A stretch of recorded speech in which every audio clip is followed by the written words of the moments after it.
Hi, this is Vivian Vande Velde. Welcome to Chapter 8 of Ghost of a Hanged Man. I'm reading a chapter a day. There will be a total of 15 chapters.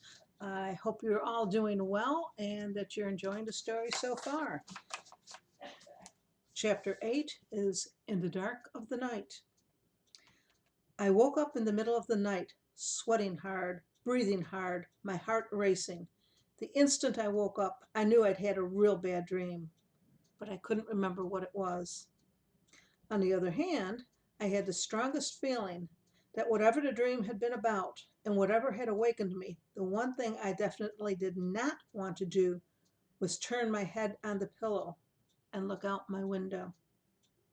The longer I thought about it, the more sure I was that somebody or something was watching me. My skin felt all prickly, as though it wanted to crawl right off my body and hide someplace safe. Whatever was out there, I told myself, no matter how terrible, surely it was better to turn and face it rather than let it come up behind me. Except, of course, that if I didn't turn around, I could pretend it wasn't there, right up until the moment it would grab me.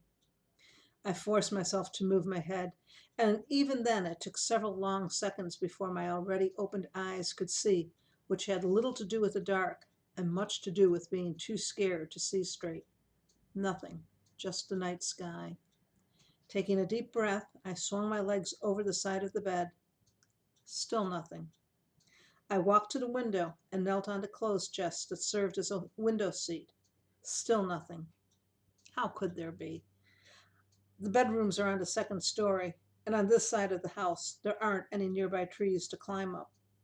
The rain had finally stopped, and the clouds had melted away, so the moon and stars lit the empty yard and the smooth, white-painted side of the house. Nothing.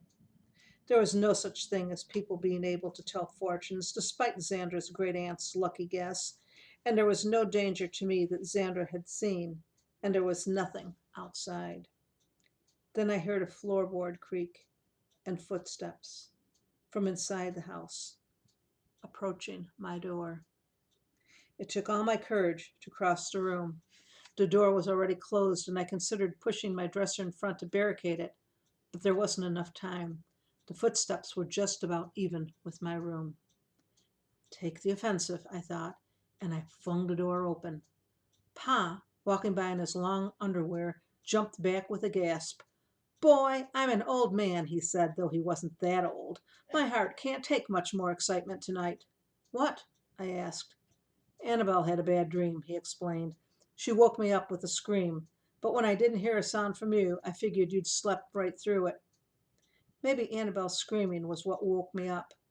Or not. No way to be sure. I'd been so concentrating on what was or was not outside my window, I hadn't heard Pa go to her room or comfort her, but had only become aware of him as he made his way back to his own room. Is she all right? I asked. Hard as she could be, hard as she could sometimes be. I didn't want anything bad to happen to her. Can't even remember what scared her. Sorry, there's construction going on across the street. You might hear some thumping. Okay, so Pa says, can't even remember what scared her. I nodded.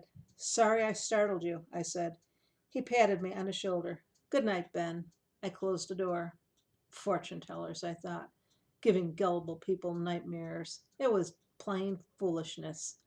But I was glad the night was bright, and it took me a long time to fall back asleep. Tune in tomorrow for Chapter 9. Meanwhile, stay safe and be kind.